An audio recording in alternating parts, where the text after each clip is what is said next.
YS Sharmila ఈ నెల 23వ తేదీ నుంచి జిల్లాలో పర్యటించనున్నారు. మీడియాతో మాట్లాడుతూ వైసీపీ టీడీపీ రెండు భారతీయ జనతా పార్టీ యొక్క తొత్తులే. మోదీ పరిపాలిస్తున్నాడేమో ఏపీని, మోడీని కాదనకుండా జగన్ అసలు ఏమీ చేయలేడు. జగన్ క్రిస్టియన్లపై దాడులు జరుగుతుంటే ఎందుకు నోరు మెదపడం లేదు, దళితులపై దాడులు, ప్రభుత్వ ఉద్యోగస్తులకు జీతాలు లేవు, రోడ్లు బాలేవు, అన్నీ ఏపీలో సమస్యలే. భూతద్దం పెట్టి చూసినా సరే ఏపీలో అభివృద్ధి కనపడనటువంటి పరిస్థితి. షర్మిల చేసిన వ్యాఖ్యలు. ఈ అంశంపై మనతో మాట్లాడేందుకు వైఎస్ఆర్ ఆశయ పోరాట సమితి రాష్ట్ర అధ్యక్షులు మొహమ్మద్ షరీఫ్ గారు మనతో ఉన్నారు. సార్, షర్మిల చేసినటువంటి వ్యాఖ్యలు మీరు ప్రెస్ మీట్ చూసే ఉంటారు, ఏం చెప్తారు? నమస్తే. షర్మిలమ్మ గారు అనుకున్న దానికంటే మంచి పొలిటికల్ ఎంప్లాయ్మెంట్ దొరికిందనేది ఫస్ట్ క్లియర్ కట్. అది ఆమె ఏమనుకున్నారో దానికంటే మంచి పొలిటికల్ ఎంప్లాయ్మెంట్ అంటే పిసిసి అధ్యక్షురాలు అయినారు.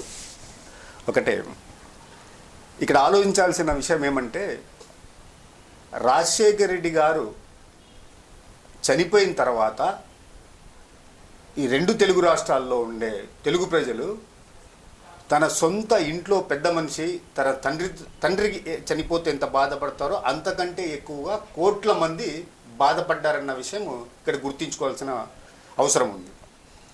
షర్మిలమ్మ ఈ విషయము మరొక్కసారి మీరు గుర్తు చేసుకోవాలి. ఈ రాష్ట్రంలో ఉండే ఏపీ విషయానికి వస్తే ఈ రాష్ట్రంలో ఉండే కోట్ల మంది తెలుగు ప్రజలు రాజశేఖర్ రెడ్డి గారి అభిమానులు. రాజశేఖర్ రెడ్డి గారి మీద ఉన్నటువంటి ప్రేమ అభిమానము జగన్ రెడ్డి రూపంలో చూసుకొని ఆయన వెంట కోట్ల మంది నడిచారు, ఆయన నాయకత్వాన్ని బలపరిచారు, రాష్ట్ర ముఖ్యమంత్రి వర్లు అయ్యారు. ఈ తెలుగు రాష్ట్రంలో ఉండే ఈ రాష్ట్రంలో ఉండే కోట్ల మంది తెలుగు ప్రజలకి వాళ్ళకి తల్లిదండ్రులు ఉన్నారు, భార్య పిల్లలు ఉన్నారు, అక్క చెల్లెళ్ళు ఉన్నారు, అన్నతమ్ములు ఉన్నారు. వాళ్ళ పిల్లలకి పెళ్ళిళ్ళు చేయాలా, మంచి సంబంధాలు చూడాలా, మంచి ఇల్లు కట్టుకోవాలా, మంచి ఉద్యోగాలు చూడాలా, మంచి కారులో తిరగాలి, మంచి ఆరోగ్యం ఉండాలని చెప్పి ఆలోచిస్తారు. ఇవన్నీ మీకు గుర్తుందా? మీ ఫ్యామిలీ మీ కొడుకు మీరు ఎంత గ్రాండ్గా రిసెప్షన్ చేశారో ఇక్కడ పేదవాని కొడుకు కూడా వాడి కూతురు కూడా అంతే గ్రాండ్గా రిసెప్షన్ చేయాలి, పెళ్లి చేయాలి, ఇల్లు కట్టాలి అనే యాంగిల్లో ఉంటారు. మీరు ఈ సెంటిమెంట్లు ఎందుకు మర్చిపోతున్నారన్న విషయం అర్థం కావడంలే. కేవలం రాజకీయ కోణంలో ఎందుకు చూస్తున్నారు మీరు? కోట్ల మంది ఈరోజు జగన్మోహన్ రెడ్డి గారు వెంటున్నారు. అదే కోట్ల మంది కోసం మీరు తిరిగారు జగన్మోహన్ రెడ్డి గారి నాయకత్వాన్ని బలపరుస్తూ ఈ రాష్ట్రంలో. మరి మీరు ఇప్పుడు కాంగ్రెస్ పార్టీలో చేరి వచ్చి ఇప్పుడు ఏం మాట్లాడుతున్నారు? ఎవరి మనోభావాలు దెబ్బతింటాయని చెప్పేసి మీరు అనుకుంటున్నారు? అంటే ఇక్కడ సెంటిమెంట్లు ఏం లేవా?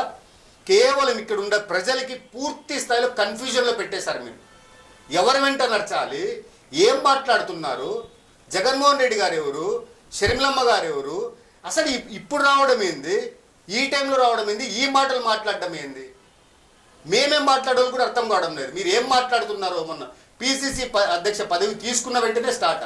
అప్పుడే ఏం తిరిగారని ఇక్కడ మొన్నటి రోజు ఇక్కడ తిరిగారు, వెళ్ళిపోయారు, తెలంగాణలో తిరిగారు, ఇప్పుడు వచ్చారు. అప్పుడే ఇక్కడ సమస్యలన్నీ పూర్తిగా తెలిసిపోయినాయా మీకు?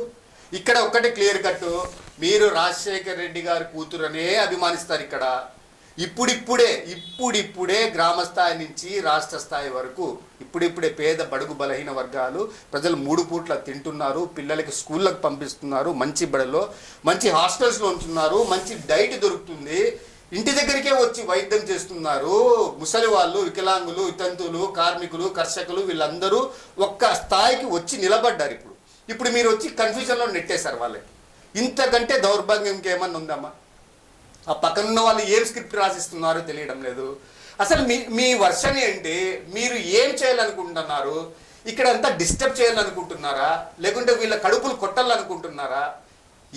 ఎవరి స్వలాభం కోసము ఎవరిని నష్టపరచాలనుకుంటున్నారో మీకే తెలియాలి అవసరం. అయితే రోడ్ల గురించి ప్రస్తావించారు. 3 రాజధానులు అన్నారు, ఒక్కటి కూడా నిర్మించలేకపోయాడు.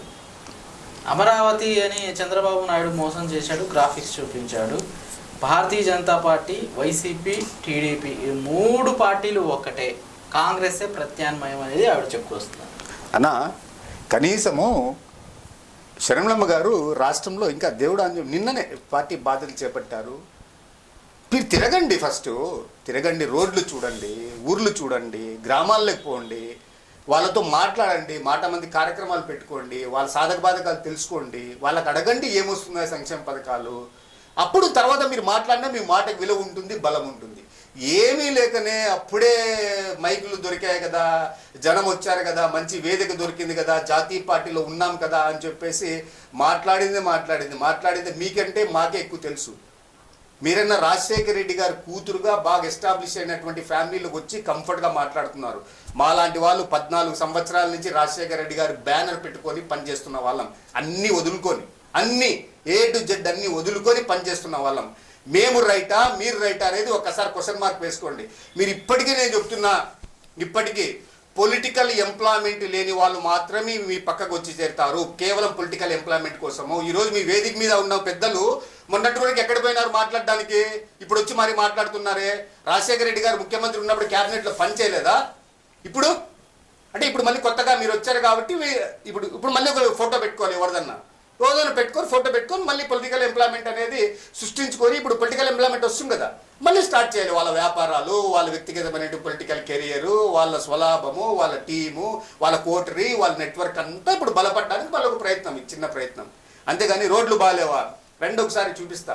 రోడ్లు బాగలేవు అంటే కొన్ని చోట్ల బాగలేవు. అక్కడ 2 lanes నుంచి 4 lanes, సింగిల్ రోడ్ నుంచి డబుల్ రోడ్లు వేస్తున్నారమ్మా. ఒకసారి పోయి చూడండి. రిమోట్ ఏరియా అరకు వ్యాలీ, నాకు తెలుసో తెలియదో, మీరు ఎప్పుడైనా తిరిగినారో లేదో అక్కడ. పాదయాత్రకు తిరిగిండల్లా జగన్ రెడ్డి అన్న పేరు చెప్పుకొని, అంతేగాని ఇప్పుడు మరి కొత్తగా మీరు పోయి చూస్తే తెలుస్తుంది. ఇక్కడ ప్రెస్ మీట్లో ఆఫీస్లో ఏసీ రూముల్లో కూర్చుంటే మాట్లాడదు కదా. పోండి, ఏదో స్టార్ట్ చేస్తున్నారు కదా, పోండి, అప్పుడు తెలుస్తుంది. అయితే షర్మిల ఇంకో అంశము, క్రైస్తవుల గురించి మాట్లాడుతున్నారు. మణిపూర్లో జరిగినటువంటి సంఘటనపై జగన్ అసలు మాట్లాడలేదు. ఆయన ఒక క్రిస్టియన్ అయి ఉండి కూడా మాట్లాడలేకపోయాడు. భారతీయ జనతా పార్టీ పైన మోదీ ఏం చేయలేకపోయాడు. మోదీకి జగన్ వంతపాడు చేస్తున్న దానికి ఇదే నిదర్శనం అని అంటున్నారు. మణిపూర్లో జరిగినటువంటి సంఘటన, అసలు ఆ సంఘటన గురించి మరి గుర్తు చేసుకోవడం కూడా బాధాకరమైనటువంటి విషయం.